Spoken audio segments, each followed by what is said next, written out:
বিসমিল্লাহির রহমানির রহিম। সম্মানিত সুধী, আসসালামু আলাইকুম। সম্মানিত সুধী, আশা করছি আপনারা সবাই ভালো আছেন। সম্মানিত সুধী, আজকের ভিডিওতে আমরা শেয়ার করার চেষ্টা করব আইটিপি অর্থাৎ ইনকাম ট্যাক্স প্র্যাকটিশনার অর্থাৎ আয়কর আইনজীবী নিবন্ধন পরীক্ষার প্রস্তুতি পর্ব হিসেবে বহু নির্বাচনী প্রশ্ন 1 থেকে 50টি কোশ্চেন আমরা শেয়ার করার চেষ্টা করব আপনাদের প্রস্তুতি হিসেবে। তাহলে কি হবে, আপনারা ভিডিওটি A to Z যখন দেখবেন তখন 1 থেকে 50টি কোশ্চেন পড়লেই সাথে সাথে প্রিপারেশানটা হয়ে যাবে। সম্মানিত শুধু ইতিমধ্যে আমরা আমাদের ইউটিউব চ্যানেলে পাশাপাশি Facebook page school of knowledge এবং লিঙ্কডইন ভ্যাট অ্যান্ড ট্যাক্স স্কুলেও আমরা ভিডিওগুলো আপলোড করেছি, 1 থেকে 2টা ভিডিও।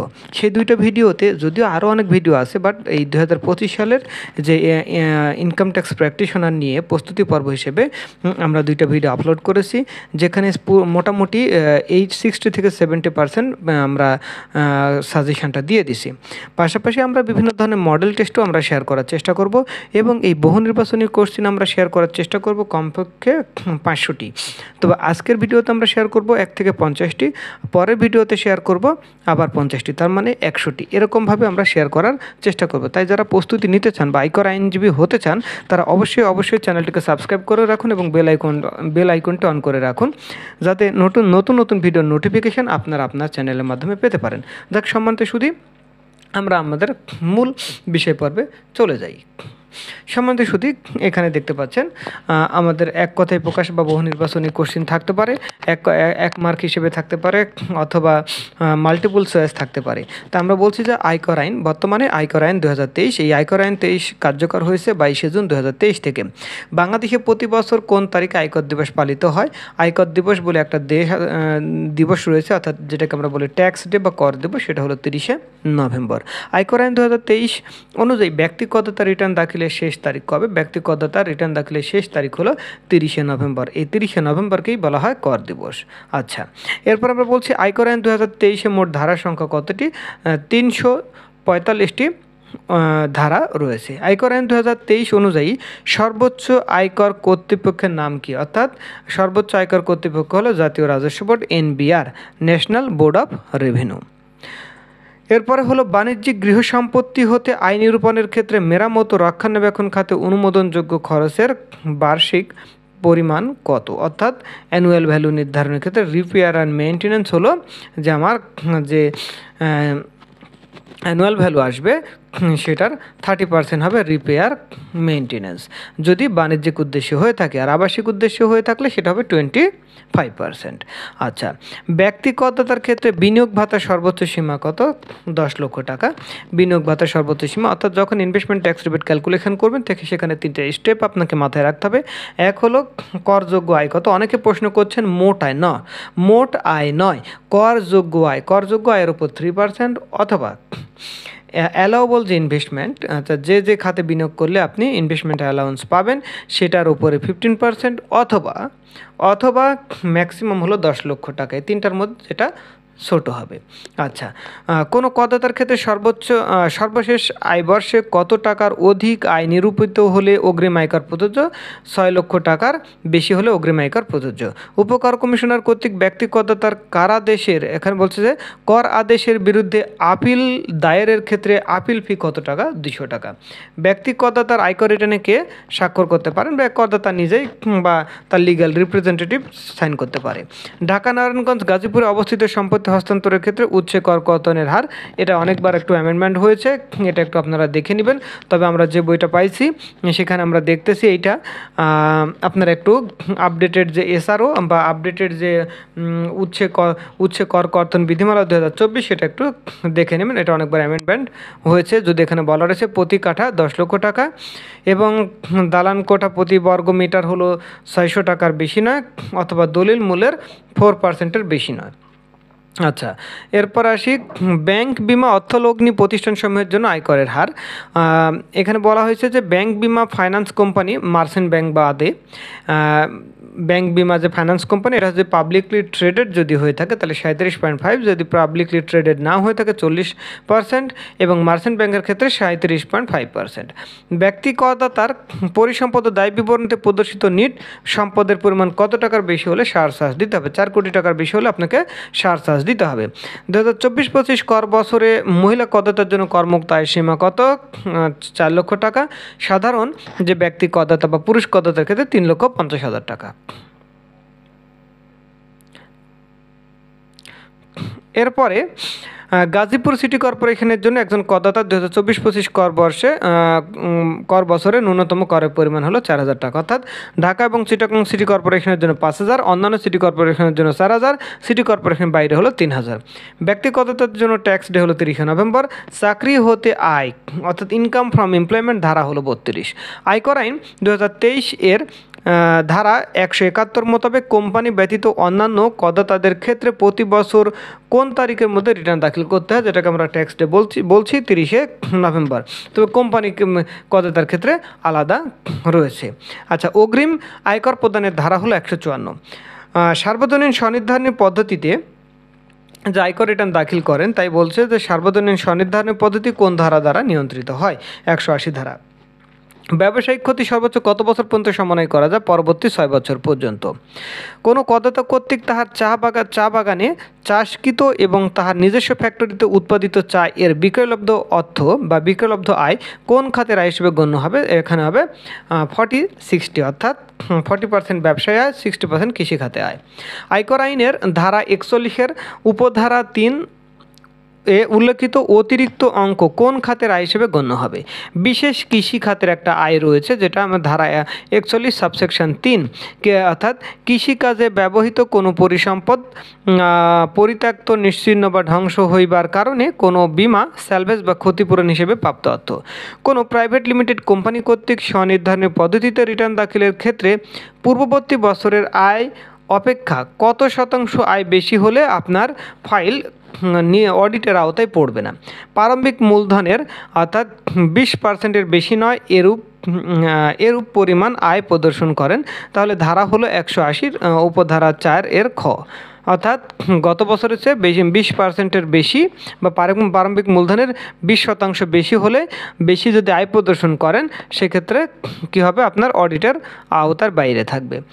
আচ্ছা, কমিশনার আপিল এর আদেশের বিরুদ্ধে কোথায় আপিল করতে হবে? অ্যাপিলেট ট্রাইব্যুনালের নিকট আপিল দায়ের করতে হবে। অগ্রিম আয়কর প্রদানের 4টি কিস্তি রয়েছে। প্রথম কিস্তি 15 সেপ্টেম্বর, দ্বিতীয় কিস্তি 15 ডিসেম্বর, তৃতীয় কিস্তি 15 মার্চ, চতুর্থ কিস্তি হলো 15 জুন। ধারা হলো 155 উপধারা 2। কে বা কারা একজন করদাতার অনুমোদিত প্রতিনিধি, যেটা অথরাইজড রিপ্রেজেন্টেটিভ বলছি, সেটা হলো করদাতার পিতা, মাতা, স্বামী, স্ত্রী, পুত্র, কন্যা, ভাই, বোন, করদাতার কোনো পূর্ণকালীন নিয়মিত কর্মচারী এবং একজন আয়কর আইনজীবী। ধারা হলো 327 উপধারা হলো 2। কোনো কর নির্ধারণী আদেশে করদাতা সংক্ষুব্ধ হলে তিনি কি উক্ত আদেশের বিপরীতে বা বিরুদ্ধে দেওয়ানি আদালতে মামলা দায়ের করতে পারবেন কিনা? অবশ্যই করতে পারবেন। কে বা কারা আয়কর আইন 2023 মোতাবেক আয়কর কর্তৃপক্ষের সংজ্ঞাভুক্ত? আয়কর কর্তৃপক্ষের মধ্যে অনেকগুলো অপশন রয়েছে। এর মধ্যে আমরা এখানে বলছি যে কর পরিদর্শক, কর কমিশনার, সহকারী কর কমিশনার, অতিরিক্ত কর কমিশনার। আয়কর কর্তৃপক্ষ, সে বিষয়গুলো আপনারা একটু দেখতে পারেন। আচ্ছা, কোন কোন ক্ষেত্রে দান কর প্রদেয় হবে? অর্থাৎ ব্লাড রিলেশনের বাইরে কেউ কাউকে দান করলেই সেটা দান কর আইনের আওতায় চলে আসবে। তাই বলছে জামাতাকে কিছু প্রদান করলেন 20,000 টাকা, ঘনিষ্ঠ বন্ধুকে প্রদান করলেন 20,000 টাকা, এটা হলো দান কর আইনের ধারা 3। অর্থাৎ আপনার ব্লাড রিলেশন ছাড়া স্বামী স্ত্রী বা পাশাপাশি ব্লাড রিলেশনের বাইরে কেউ কাউকে কোনো কিছু দান করলে সেটা দান করের আওতায় চলে যাবে। একজন ব্যক্তির ব্যবসা বা পেশা খাতে আয় ভিন্ন অন্য কোনো আয় নেই, কিন্তু তিনি হিসাবের সঠিক খাতাপত্র সংরক্ষণ করেন না, তিনি স্বনির্ধারণী পদ্ধতিতে তার আয়কর রিটার্ন দাখিল করতে পারবেন কিনা? অবশ্যই পারবেন, কোনো সমস্যা নেই। গেজেটেড যুদ্ধাহত মুক্তিযোদ্ধা করদাতার ক্ষেত্রে করমুক্ত আয় সীমা হলো 5 লক্ষ টাকা। ব্যক্তি শ্রেণীর করদাতার আয়করের সর্বোচ্চ হার হলো কত? 25%। স্টক এক্সচেঞ্জে তালিকাভুক্ত ব্যাংকের কর হার হলো 37.5। কুমিল্লা সিটি কর্পোরেশন এলাকার জন্য একজন করদাতার ন্যূনতম কর হার কত? 4,000 টাকা। নিট পরিসম্পদ 15 কোটি অতিক্রম করলে সারচার্জের হার হয়ে যাবে 20%, অর্থাৎ 10 থেকে 20 কোটি টাকা পর্যন্ত 20%। এলিজিবল অ্যামাউন্ট নিরূপণের ক্ষেত্রে মোট আয়ের সর্বোচ্চ কত শতাংশ নেওয়া হয়? এখানে আসলে আগের ইয়াটাই বহাল রেখেছে, এটা আসলে এরকম নয়, কারণ আয়কর রিয়াদ ক্যালকুলেশনের ক্ষেত্রে যে এলিজিবল অ্যামাউন্ট সেটা আমরা বলছি তিনটা: করযোগ্য আয়ের 3%, অনুমোদিত বিনিয়োগের বা এলিজিবল অ্যামাউন্ট যেটা আমি বলছি, বা অনুমোদিত বিনিয়োগের 15%, অথবা 10 লক্ষ টাকা। আচ্ছা, আমদানি পর্যায়ে উচ্চ করের হার কত? 20%। বাণিজ্যিক গৃহ সম্পত্তির ক্ষেত্রে বার্ষিক মূল্যের কত শতাংশ মেরামত অর্থাৎ রিপেয়ার মেনটেন্যান্স? যদি কমার্শিয়াল হয়ে থাকে তাহলে 25%, রেসিডেন্সিয়াল যদি হয়ে থাকে তাহলে 25%, আর কমার্শিয়াল মানে বাণিজ্যিক উদ্দেশ্য হলে 30%। বেতন আর নিরূপণে যাতায়াত ভাতা করমুক্ত কত টাকা পর্যন্ত? আগের যে বিষয়গুলো ছিল আয়কর অধ্যাদেশ 1984, সেখানে যাতায়াত ভাতা 30,000 টাকা পর্যন্ত করমুক্ত ছিল, কিন্তু বর্তমানে এরকম করমুক্ত নয়, কারণ প্রাইভেট চাকরিজীবীদের জন্য চাকরি খাতে আয়ের করযোগ্য আয় কত হবে, কর অব্যাহতিপ্রাপ্ত আয় কত হবে, সেটার আলাদা বিধান রয়েছে। আচ্ছা, রিটার্ন দাখিলের ক্ষেত্রে উপকর কমিশনার নিজে সর্বোচ্চ কতদিন সময় মঞ্জুর করতে পারবেন? উপকর কমিশনার 1 মাস সময় মঞ্জুর করতে পারবেন। দাবির নোটিশ পাওয়ার কত দিনের মধ্যে আপিল দায়ের করা যায়? নর্মালি 30 দিনের মধ্যে আপিল দায়ের করা যায়। ধারা হলো 289, সাবসেকশন হলো 6। জরিমানা আরোপের ক্ষেত্রে কোন ধারায় নোটিশ করতে হয়? জরিমানা আরোপের ক্ষেত্রে কোন ধারায়? 289 ধারায়। 213 ধারার কার্যক্রম কোন কোন আয়কর কর্তৃপক্ষ গ্রহণ করতে পারবেন? পরিদর্শী, অতিরিক্ত কর কমিশনার। আয়কর আইনে মোট তফসিল কত? 8টি। অগ্রিম আয়করের দ্বিতীয় কিস্তি হলো কত? 15ই ডিসেম্বর। জীবনযাত্রার ব্যয় এর তথ্য কোন ফর্মে দাখিল করতে হয়? IT10BB হলো আপনার জীবনযাত্রা ব্যয় সংক্রান্ত হিসাব, অর্থাৎ লিভিং যে লাইফস্টাইল যে এক্সপেন্স সেইটা। আর IT10B হলো পরিসম্পদ দায়ের বিবরণী। আচ্ছা, এরপরে আসি 48 হলো আয় বর্ষ বলা হয় কত মাসকে? অর্থাৎ 12 জুলাই টু জুনকে বলা হয় আয় বর্ষ। আর কর নির্ধারণী বৎসর বা কর, এখানে বলছে কর নির্ধারণী বৎসর ধার্য করেন কে? সেটা হলো উপকর কমিশনার। আর আপনার অ্যাসেসমেন্ট ইয়ার যেটা হয় সেটা ইনকাম ইয়ার শেষ হওয়ার পরবর্তী বছর হয় কর বর্ষ। ইনকাম ইয়ার এটা হলো আয় বর্ষ, আর কর বর্ষ হলো অ্যাসেসমেন্ট ইয়ার। 50 হলো ট্রাইব্যুনালের বিচার বিভাগীয় সদস্য হিসেবে কে নির্বাচিত হতে পারে? জেলা জজ হিসেবে অনন্য 10 বছরের অভিজ্ঞতা সম্পন্ন।